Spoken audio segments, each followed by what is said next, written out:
सुखदेव भगवान की जय। अब देखिए भगवान श्री कृष्ण अर्जुन को युद्ध के मैदान में क्या बता रहे हैं। सर्वद्वाराणि संयम्य मनोहृदि निरुध्य च मूर्धर्याधायात्मनः प्राणमास्थितो योग धारणाम। अष्टम अध्याय का 12वां श्लोक है। सब इंद्रियों के दरवाजों को रोककर अर्थात वासनाओं से अलग रहकर मन को हृदय में स्थित करके, मतलब ध्यान हृदय में ही धरा जाता है, बाहर नहीं। पूजा बाहर नहीं होती। प्राण अर्थात अंतःकरण के व्यापार को मस्तिष्क में ही निरोध कर योग धारणा में स्थित होकर योग को धारण किए रहना है, दूसरा तरीका नहीं है। अब आगे क्या बता रहे हैं 13वें श्लोक में। ओमित एकाक्षरम ब्रह्म व्याहरन् मामनुस्मरन् यह प्रयाति त्यजन् देहं स याति परमां गतिम। जो पुरुष ओम इति, ओम इतना ही, जो अक्षय ब्रह्म का परिचायक है, इसका जप तथा मेरा स्मरण करता हुआ शरीर का त्याग कर जाता है, वह पुरुष परम गति को प्राप्त होता है। भगवान शिव ने राम शब्द के जपने पर बल दिया। रमन्ते योगिनो यस्मिन स रामः। रा और म के बीच में कबीरा रहा लुकाए। रा और म, इन दो अक्षरों के अंतराल में कबीर अपने मन को रोकने में सक्षम हो गया। श्री कृष्ण ओम पर बल देते हैं। ओ अहम स ओम, अर्थात वह सत्ता मेरे भीतर है, कहीं बाहर न ढूंढने लगे। यह ओम भी उस परम सत्ता का परिचय देकर शांत हो जाता है। वास्तव में उन प्रभु के अनंत नाम हैं, किंतु जप के लिए वही नाम सार्थक है जो छोटा हो, श्वास में ढल जाए और एक परमात्मा का ही बोध कराता हो।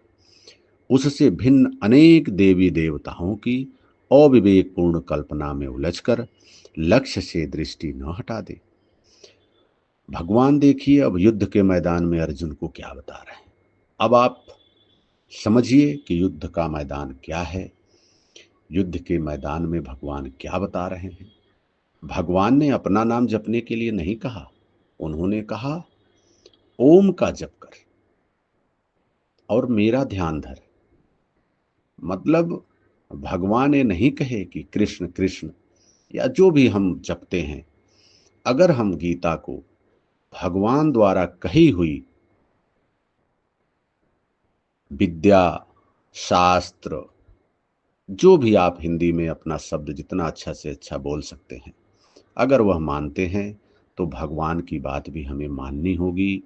अगर हम भगवान की बात नहीं मानते तो फिर हम भटक रहे हैं। एक जन्म, दो जन्म, 4 जन्म, 10 जन्म, 100 जन्म तो हमें लेना ही है। इसलिए ऐसा नहीं है कि आप कृष्ण कृष्ण जपोगे तो भगवान, निश्चित रूप से आप उसी भगवान के भाव को लेकर ही भज रहे हो।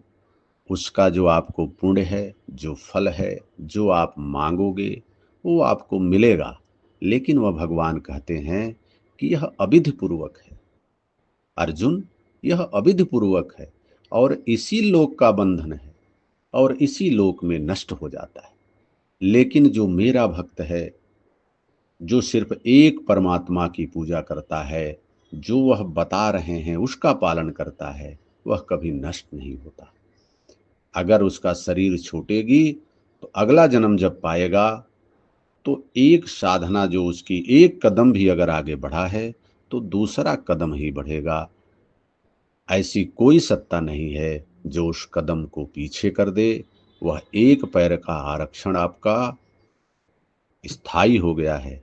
इसलिए आप को और यदि अपने से जानकारी करनी हो, आप भगवत गीता के भाष्य यथार्थ गीता कोई अलग से नहीं है। वह ऐसे महापुरुष की व्याख्या है जो तत्व स्थित हैं। यह जानने और समझने के लिए भगवान की कृपा होगी तभी आदमी समझ पाएगा। क्योंकि भगवान कृष्ण भी जब थे तो जो उनको जानने वाला था वही जानता था, नहीं दुर्योधन तो कहा है इस ग्वाले को बंदी बना लो। आप अपने से समझ करके पढ़िए, जानिए, आगे बढ़िए। हमारा सिर्फ मकसद है, मैं पढ़ता हूँ, मुझे जो अच्छा लगता है वह बोल देता हूँ। इसमें हम देख के ही बोलते हैं, हम गीता जो पढ़ते हैं वही बोल देते हैं। इसमें कुछ जय जय सिया राम। ओम।